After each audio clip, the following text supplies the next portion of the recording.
I'm curious, from the university's perspective, what would the impact be of not having the READI platform going forward? So I would say, I mean, when I talked to the CIO and our financial team about funding ReadyBots, my calculation was that over the span of a year, it probably did the work of 3 to 4 engineers in terms of the time we spent on it. That one thing that is true is that when you have a tool, you use the tool, and if you don't have a tool, you don't use it, and you just skip doing those things. But honestly, it's the amount of information that we can deliver to our edge support staff using ReadyBots is a game changer. And I would say that if somebody were actually to call us every time that they wanted that information, it's probably more than 3 to 4 FTEs to do that.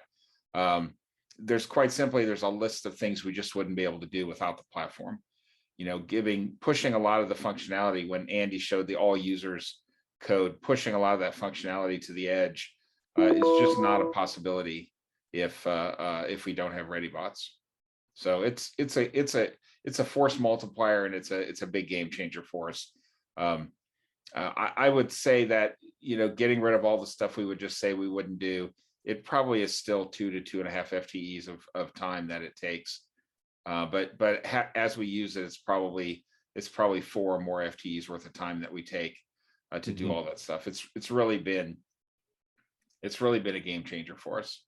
And the thing about it is, it's kind of funny because when I go into meetings and somebody's talking about being able to do something, inevitably what I say is, I know a guy who could do that for us.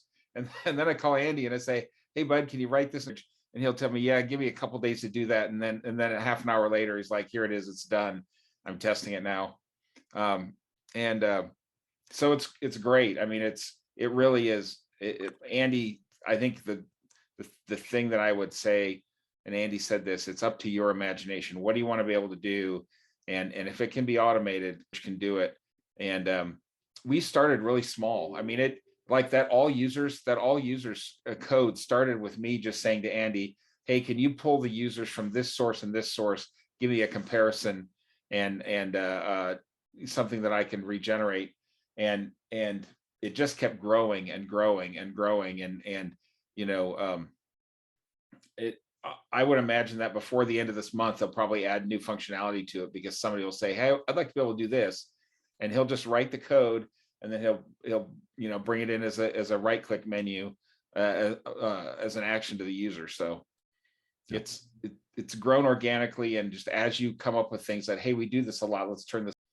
There was something that had to do with email, where essentially you wanted me to be able to make an action that said, for our staff to be able to pull the configuration for a shared room, right, to be able to see if it's like an auto accept or if there's a delegate approval, or essentially pull the configuration for an exchange room account.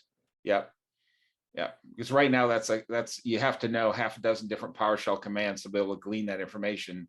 But it'll take Andy 45 minutes to pull that together in a neat package, and then he'll be able to present it as a flyout, so somebody can click on the room, right click on the room and say, give me all the details, and it will show them everything. It'll show them the calendar processing, it'll show them the delegates, it'll show them the permissions on the folders, the whole works. Awesome. So yeah. Good stuff. Well, thank you so much, Jim and Andy, for showcasing your use of the READI platform. But yeah, thank you so much, guys.